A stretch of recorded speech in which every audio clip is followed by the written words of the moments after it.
What a title. That might be my most YouTube title that I've ever created, but I promise you that there's truth to it, so stick with me here.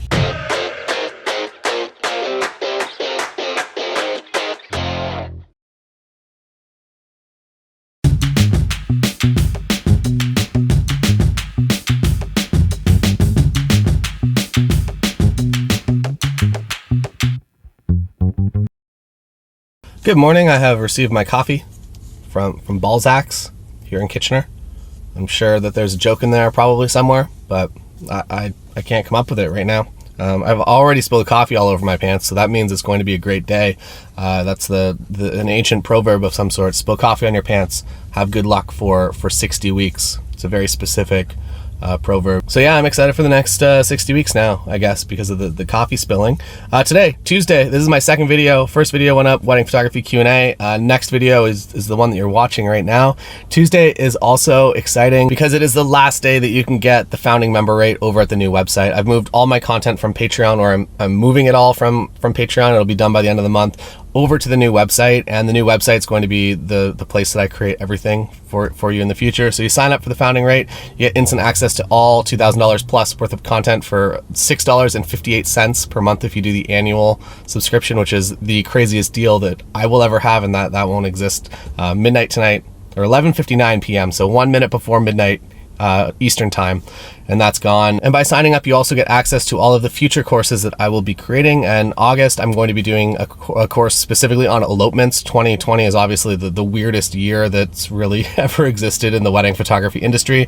Elopements are huge. I would say all of my weddings have moved to elopement style weddings, so I'm going to be building out an entire course just about elopements, and specifically booking them and getting inquiries for them, and actually generating the process behind the scenes to make more money with it, as well as there will be some content on shooting them as well. But I think the important part, you're probably already a good photographer. The difficult part is always just getting those inquiries in your inbox and converting them, and not having people ghost out and disappear, and to actually book you and pay you money. So get on that founder deal tonight.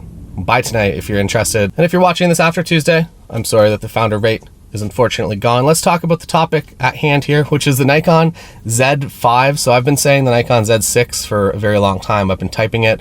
I am actually having difficulty typing Z5, and I've screwed it up multiple times already. So hopefully I don't speak incorrectly about it. Basically, the reason that this is the best camera for wedding photographers is a number of reasons. So I'm going to just kind of go through the list here, and I'm speaking also to wedding photography as well as hybrid coverage, which is doing both photo and hybrid video coverage as one human being. And typically my hybrid looks like I do the full wedding day photography, and then I also shoot maybe a 3 to 4 minute highlight film for the couple as well, just straight up music video set to just nice music, rarely including audio, but if you're feeling ambitious, you can do that. Or if they hire my top package, we go all out. And I will do a proper test with this camera when I get it in my hands, which will hopefully be soon. The one thing for hybrid coverage specifically that I'll speak to, that I know the Nikon D780 does really well, and it has 2 card slots, 2 SD slots, is that it's able to take a lot of photos really quickly and then instantly switch to video mode and start recording. So if the Z5 does that, it is also the optimal camera for hybrid coverage as well. The Nikon Z6 does a great job of it, and really I would say Nikon leads the way in buffer, with the exception of the Leica SL2, which is absolutely incredibly quick, but that is a camera that you're probably not going to be spending $20,000 on a camera to bring that. And also there's no tiltable screen, which kind of makes it a little more difficult for me to do video work on a wedding day. So the Z5, reason I would say, maybe not, these are going to be in no specific order. One of the key reasons I think that it is the ideal camera for wedding photographers. One, actually, we'll start here. 2 card slots, that's awesome. That really takes all of my nervous energy about using something like the Nikon Z6 or Z7 as a main wedding camera. Now with 2 card slots, I feel a heck of a lot better about photographing once in a lifetime moments that I'm hired to do. So that's awesome. Number 2, the price is absolutely incredible. I think that as wedding photographers, it's the most optimal to have 2 of the exact same camera body. And quite honestly, in the past, that's not really feasible. That if you have something like a Nikon D850 or even the Z6 when it came out, it was still pretty expensive. To buy 2 of those, a bit of an impact to your bank account. I think it's now quite realistic to buy two Z5s as your main and your second backup camera body. I personally use if I was using the Nikon Z system, which I have yet to decide if I'm going to be moving from my D780 and 850 into just the straight mirrorless series for weddings. I will do some testing and I'll feel what kind of works the best for me. I feel very comfortable with that camera in my hand looking through the EVF. So I have no problems using that, but I'm still, I think, just stuck in my habit of having an optical viewfinder that just feels a little bit better for me overall. But that could change over time, and it really is just kind of a soft preference, I would say. I'm not 100% committed to like optical viewfinders of the future because quite honestly, EVFs are to a place that I am super, super happy with them. So price point, you can buy two of these cameras so you can have both and you can be shooting. I personally use an 85 on one camera body and usually a 35 or a 24 on the other. The 24-70 2.8 for the Z series is, in my opinion, probably the best lens that Nikon has ever made, and I have really kind of pushed people away from using a 24-70 on a wedding day. That lens is one exception for me. I think that it really is one of the best Nikon lenses that has ever existed in the history of time. So if you're interested in getting that focal range and you want a zoom, it's expensive, but it's really, really fantastic. There's a video on my channel that kind of goes a little bit more into that, but it's really everything that goes into the lens. I think that Nikon has been doing a great job throughout the history of time, that they create lenses that are both optically great as well as have those artistic characteristics to it.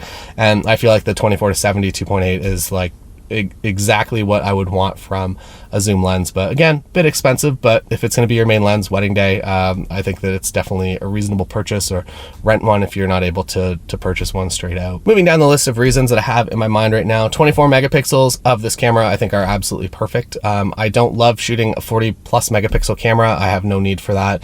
Wedding day, 24 is great that you can shoot. The other thing that I like to do is I don't remove the cards from my camera at any point. I don't have a card wallet where I'm pulling cards out and hiding. I want to have those cards in that camera the entire day, and if you have a 128 gig card each slot, you're going to be completely fine at 24 megapixels throughout the wedding day. So I think that is absolutely perfect. Low light is not going to be a problem. As I mentioned, the 2.8 zoom lens is awesome, as well as primes. The reason that I probably originally got into primes was simply because at the time high ISO was not so great, that before even the Nikon D700, shooting above like 1600 ISO is kind of always sketchy. So I got into primes then, and I really did fall in love with them. I think that 35 and 85 combination is really kind of the best possible wedding combination in my mind, at least when you're looking at a wedding gallery. When you have a shot at 85 and 35, they're both so different, but they go together so well at the same time.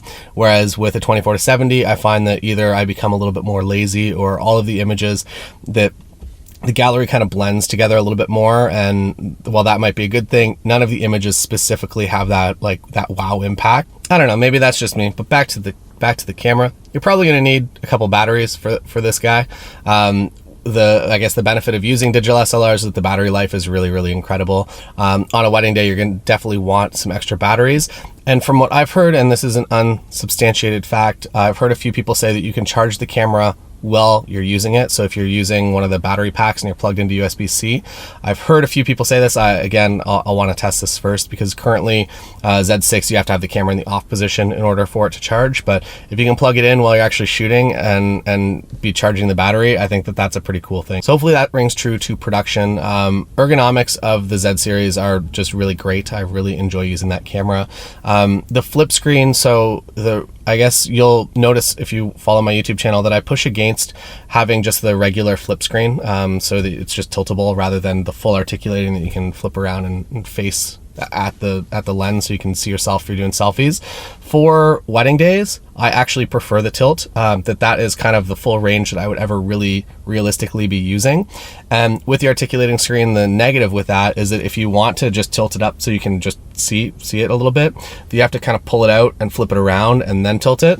And I feel like that becomes a very non-ergonomic way to be at a wedding. And when you have the LCD sticking out the side, it just I feel like there is more of a chance that something could go wrong and something could get broken. I personally like the tiltable screen for wedding day. For my video, for YouTube purposes, unfortunately, that is something that I kind of require. So I would love to see a model in both full articulating as well as tilt mode, so you can select. I feel like it wouldn't be, I don't know, I'm not a product designer, but that would be my that would be the dream for me, is if I could get this camera with a front-facing flip screen. Pretty much everything that I could tell you about the technical abilities will be in the Nikon Z6 review video that I did. I know that the sensor is a little bit different, but I would suspect that they are very much on par with one another if they were to release this. And even the sensor that's in the Z50, which is the baby brother of all of these, and it's kind of a confusing product line now, but even the Z50, that sensor, the quality that comes out of that, I would be happy to shoot a wedding day with that.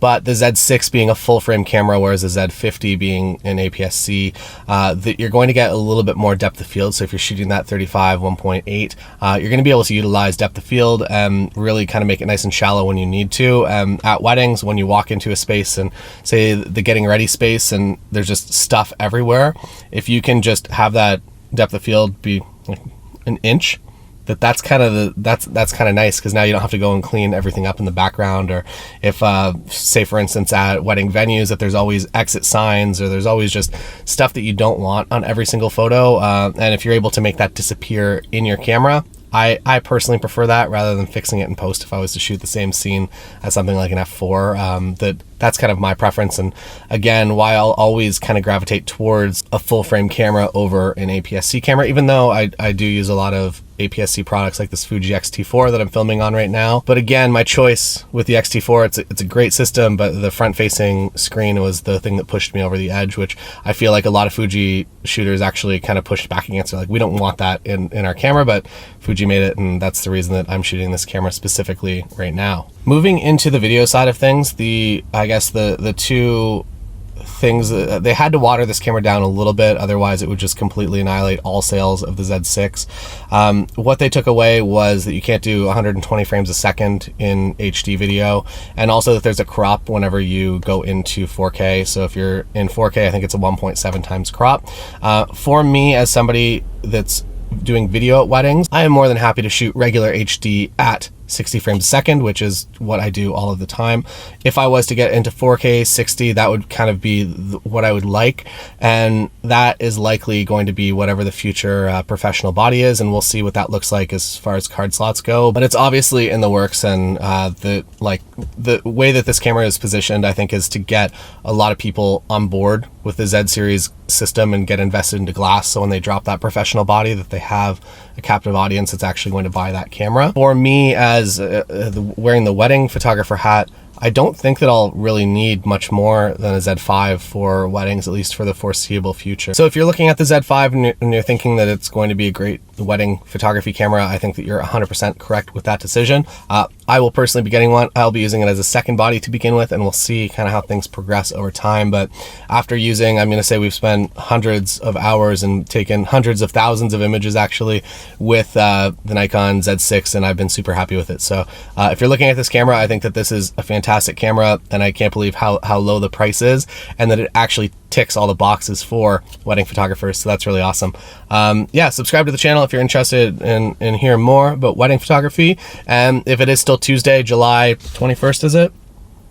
Yeah, July 21st, before midnight Eastern, you can get in on that founder rate deal and get access to all of my courses and all of my future courses for the least amount of money that they will ever be. So $6.58 if you sign up for the annual membership.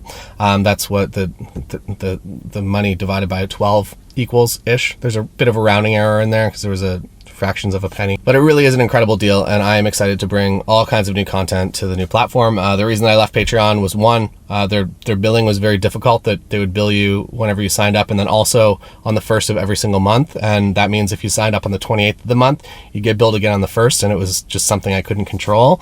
And then also the organizational element of Patreon was just a bit nutty, and if I made content, it was very difficult to just make that easily accessible for everyone to go and find those courses that I built last year. So now everything is very easy. You can see everything. You can go to the how to build a highlight film for wedding photographers course, and you can see all the modules, and you can click through them all, rather than Patreon, which was a little bit more like, oh, I searched and I found one, but where's the next piece, and you couldn't easily link them together. It's a thing. New website's a heck of a lot better. Sign up for that founder rate if you're interested. And don't forget to subscribe to the channel.